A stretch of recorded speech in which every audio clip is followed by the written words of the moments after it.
From today onwards, I'm going to start central nervous system.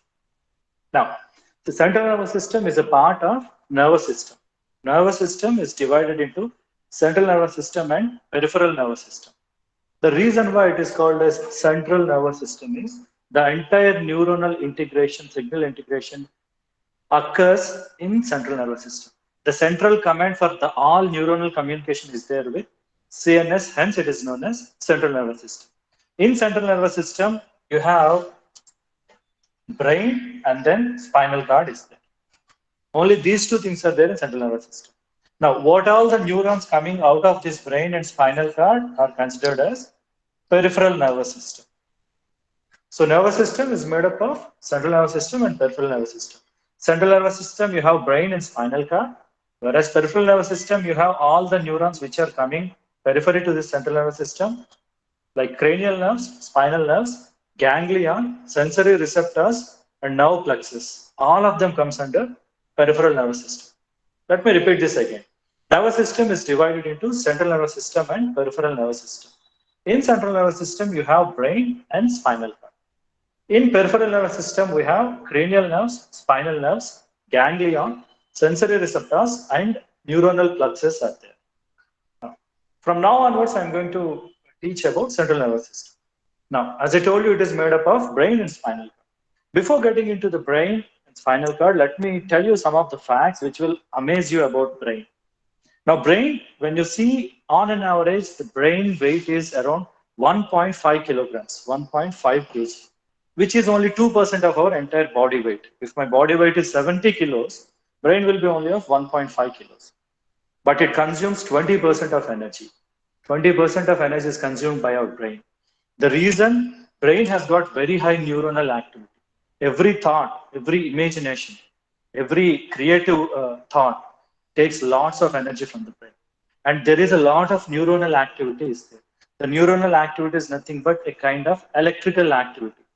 You know, for your knowledge, with the electrical activity, you can light a 23-watt bulb.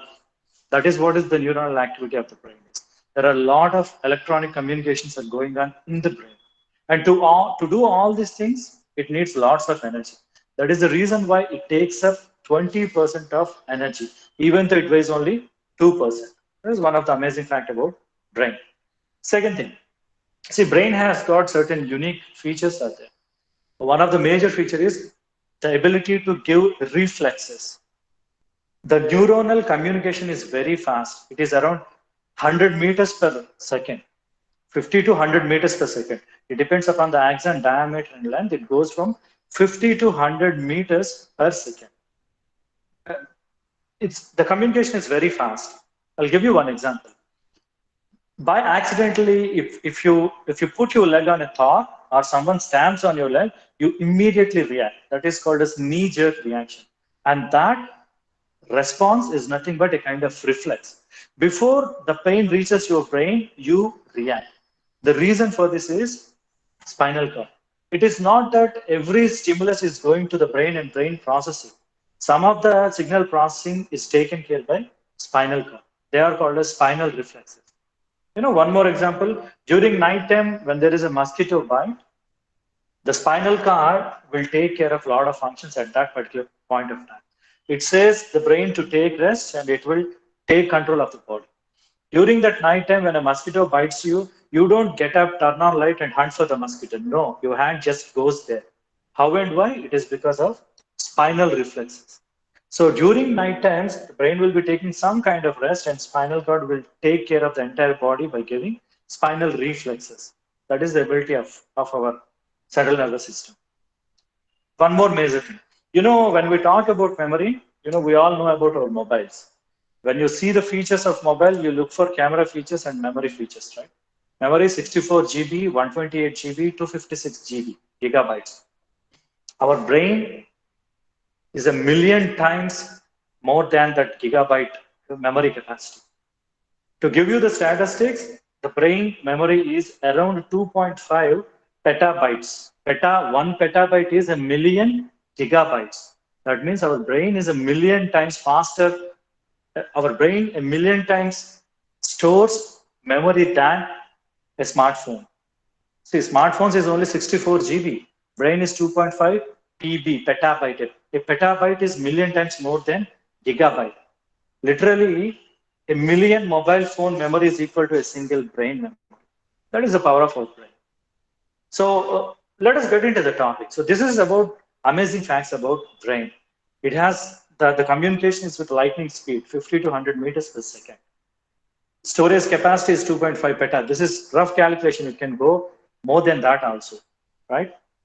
Neuronal activity is very high. Now, in CNS, as I told you, we have got brain and spinal cord. Today, we'll see about the entire brain and brain's parts. Now, see, brain is still evolving research thing. Still, a lot of things need to be explored. Most of the textbooks give complicated details of the brain. I will simplify it and give it to you. Whatever is required, I have given all those things here. Pay attention. Now, brain, when you see the brain, it is classified into, majorly it is classified into three parts. The first part is known as brain stem. It has got a stem structure, so it is called as brain stem. The next one is cerebellum, second part. Third one is known as diencephalon. Fourth one is known as cerebrum. So briefly, these are the major anatomical and physiological important parts of the brain. Brainstem, cerebellum, diencephalon, cerebrum, which is also known as cerebral cortex. We'll see one by one. Let us get into this one, brainstem.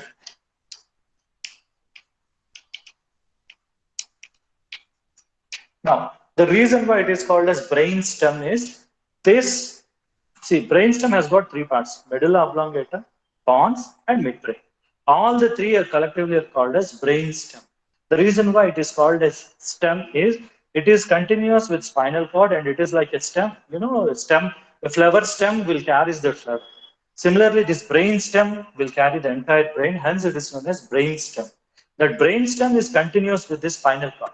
This white portion is spinal cord. From blue onwards, it starts brain stem. In that brain stem, you have medulla oblongata, pons, midbrain artery. Now, the bottom part is medulla oblongata. The shape is a kind of oblong shape, hence it is known as oblongata. Medulla, in Latin, medulla means bone marrow. Whatever inside the bone is there, it is called as bone marrow. People thought it is a kind of bone marrow thing, hence they named it as medulla oblongata because of the shape. Now, after that, you have something called as pons. Pons in Latin means bridge. This is a kind of bridge between this medulla and the top of the brain, hence it is considered as bridge or pons. And then you have a midbrain. This green region is midbrain, which is at the middle, hence it is known as midbrain. So briefly, brainstem contains three major anatomical parts: medulla oblongata, pons, and then midbrain. Now, after that, you have something called as diencephalon. Encephalon means inside the head. En means within, cephalon means head. Diencephalon means across. Dia means across. Diameter means a line passing across the circle. Diuresis means passing across the body, urine, diuresis. Diabetes means passing across the body. So dia, wherever it is, passing across. So this reason it is called as diencephalon, because these parts are passing across the brain. So that is the reason why they are called as diencephalon.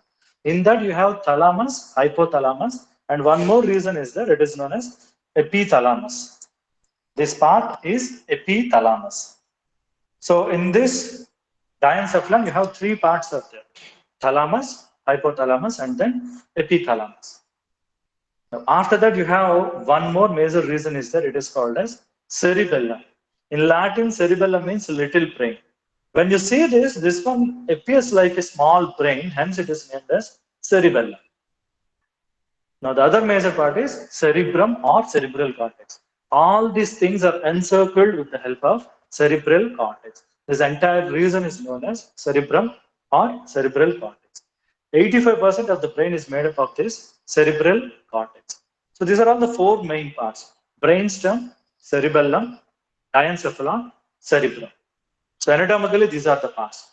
Now let us see the physiological importance of each and every part. When you see this brainstem, it starts with medulla oblongata.